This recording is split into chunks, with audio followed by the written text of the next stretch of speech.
Oh, it's in the red again. I'm such a failure. No, you're not. You may have failed, but you're not a failure. Check out this book, it could help you. Hi everyone, Leon here. Welcome back to my channel, the best place to learn more in less time. In today's video, I'm going to share with you one message and the key learning I've got from this book called Psycho Cybernetics by Dr. Maxwell Maltz. But first, the review of this book. Psycho Cybernetics was written in the 1960s by Dr. Maxwell Maltz. Dr. Maltz is a plastic surgeon by profession, and he does not have any background on psychology. So, what can a plastic surgeon teach us about how to cultivate the power of our minds that could lead us to success and happiness in life? It appears that after reading this book, I find that there is a lot to learn. The name Psycho Cybernetics may sound like a big word, but don't be intimidated by it because Dr. Maltz had presented the concepts in simple and easy to understand analogy, drawing mostly from his practice as a plastic surgeon.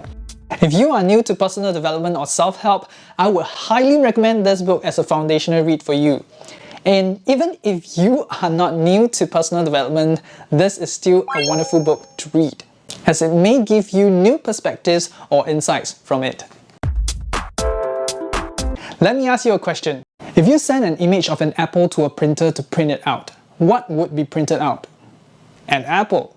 This is a simple analogy on what we are being filled with internally. For example, our belief systems, our values, our cultures, and so on is going to be reflected in what we do externally.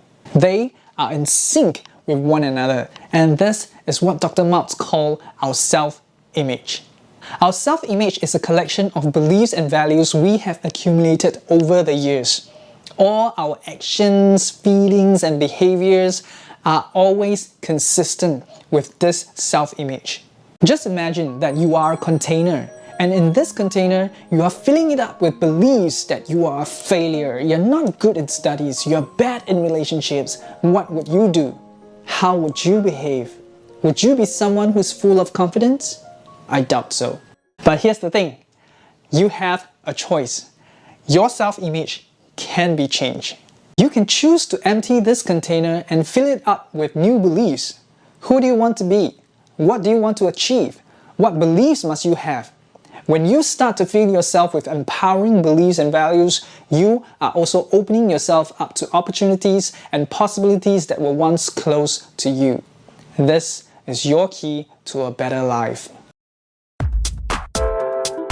Yes, it is! And you may even think that it's too good to be true. But in reality, emptying your container and refilling it with empowering beliefs and values may not be as easy for some because they may have been carrying that self-image with them for 10, 20, 30 or even more years.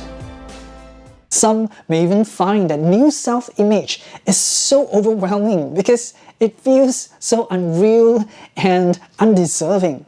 So what they do is to simply fall back onto their old image because it's more familiar and more comfortable for them. If you feel overwhelmed by the change, I want you to remember this. How do you eat an elephant?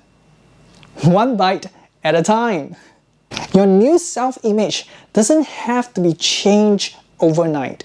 Just as it takes time for your old image to build up, your new self-image needs time to replace that old image as well. So take one step at a time to step into the greatness that you were always meant to be. Research have shown that our brain cannot differentiate between what's real and what's vividly imagined in our mind. Meaning to say, if we picture ourselves performing in a certain manner, it is nearly the same as the actual experience. In a controlled experiment, the improvement in aim of a person made to imagine throwing darts at a target is almost similar to the person who is actually throwing it. This shows that our self-image can indeed be changed by thoughts. However, be aware that we can sabotage our own thoughts by not fully believing in this new self-image we hold, because our brain will detect it immediately and act accordingly. Ask yourself, is there a limiting belief that you have about this new self-image? What is stopping you from fully believing in what you can achieve or in this new self-image of yours? Now, you may be thinking that it's unrealistic for you to imagine about having this beautiful mansion or the slim and fit body that you have always wanted. But here's the thing. If you're just thinking about it, it's just a wish. But if you fully believe in it, it will show in your actions. You will start to explore possibilities and opportunities that will bring you closer to your self-image.